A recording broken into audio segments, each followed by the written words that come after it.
Marie Geoffroy, la longévité de la vie implique un temps de retraite plus long. Qu'est-ce que ça a comme évolution principale et selon vous, quel changement faudrait-il anticiper? Les changements dans la longévité constituent à côté d'autres transformations de la vie sociale que nous traversons, comme la mondialisation, comme les nouvelles technologies, comme l'Europe, comme toute une série de réformes, donc les nouvelles technologies, tout ça c'est très très important, ça modifie tout dans notre société, mais on oublie une révolution qui est silencieuse et qui est fondamentale, et qui est l'augmentation et l'allongement de la durée de vie. Et ça c'est la première fois dans l'histoire que nous avons ce phénomène, et donc nous sommes en terrain complètement ouvert, mais avec des conséquences qui vont affecter tous les champs de la société, que ce soit dans la famille, que ce soit dans la vie économique et que ce soit dans l'organisation sociale. Il me semble que les changements les plus considérables dans la famille portent sur les relations que peuvent affectives, mais pas simplement affectives, mais aussi économiques, que peuvent entretenir 4 ou 5 générations entre elles. Je crois que dans l'article que j'ai fait, je raconte qu'un sociologue anglais avait dit qu'il plaignait les bébés qui naissaient actuellement parce que ce bébé devrait partager son affection entre 2 parents, 4 grands-parents, 8 arrière-grands-parents, et peut-être encore davantage. Mais ce qu'il n'a pas vu, ce sociologue, c'est que comment l'aïeul, celui qui est en haut, lui, il partage son affection déjà. Et sur le plan économique, il est clair que, et des relations, des obligations mutuelles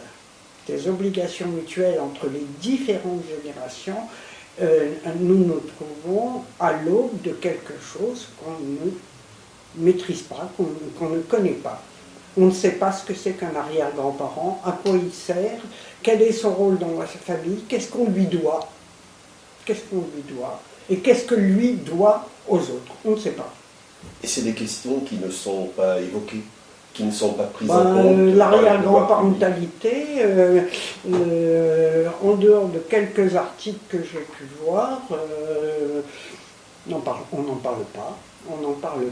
Or, est-ce que dans le ministère, là, dans le Haut Conseil, de l'enfance, de l'âge et de la famille, ou plutôt de la famille et de l'âge, est-ce qu'on parle des arrière-grands-parents dans la famille? Je ne crois pas. Bon, donc là, c'est un changement dans la famille. Au niveau de la retraite, on sait qu'il y a des mesures qui ont déjà été prises, parce que c'est une chose quand vous avez 20 ans de retraite, et quand vous avez 30 ans de retraite, et 35 ans, voire 40 ans de retraite, à assumer par les actifs, et qu'en même temps, il faut assumer des études ou une durée de préparation à l'entrée de la vie active de plus en plus longue, puisqu'on travaille à 25 ans encore. Donc comment la tranche intermédiaire supporte les deux choses? Donc on a pris quelques mesures qui sont le recul de l'âge de la retraite et puis la stabilisation pour l'instant du niveau des retraites, mais qui en fait est une baisse du niveau de vie des retraités. Mais combien de temps on va pouvoir, si la longévité continue à augmenter, on va pouvoir faire? Il faudrait sans doute un véritable débat national. Est-ce que la perspective des élections présidentielles augure de ce débat-là? Absolument pas. Je ne sais pas de quoi il parle, mais en tous les cas, il semblerait que pour les pouvoirs publics, la question de la dépendance étant à leurs yeux réglée, ce qui, à mon avis, pour beaucoup de familles n'est pas le cas, même s'il y a eu des améliorations. Hein, je ne nie pas que la PAD ne s'est pas améliorée pour les GIR 1 et les GIR 2, mais dans l'ensemble, tous les problèmes ne sont pas réglés quand on voit les restes à charge. Et il me semble que pour les futurs candidats, la question de la dépendance, qui a été un élément au moment des dernières élections, ça a été un élément du débat. Maintenant, à mon avis, on n'y reviendra pas. Donc, c'est laissé de côté. Dernière question, Marie. Cette évolution démographique que vous venez d'évoquer, comment les syndicats peuvent être utiles, comment peuvent-ils porter ces questions-là, comment peuvent-ils les faire avancer? Alors, il ne m'appartient pas de dire comment ils doivent faire. Hein.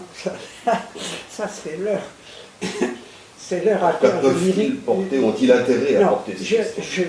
Je pense que les syndicats peuvent jouer un élément moteur dans cette affaire, et à mon avis, ils doivent le faire, parce que compte tenu de l'importance qu'ils ont eue dans la création de la retraite, dans l'amélioration de la retraite, dans la défense des retraités, il leur appartient d'être des acteurs importants dans la réflexion sur ces problèmes.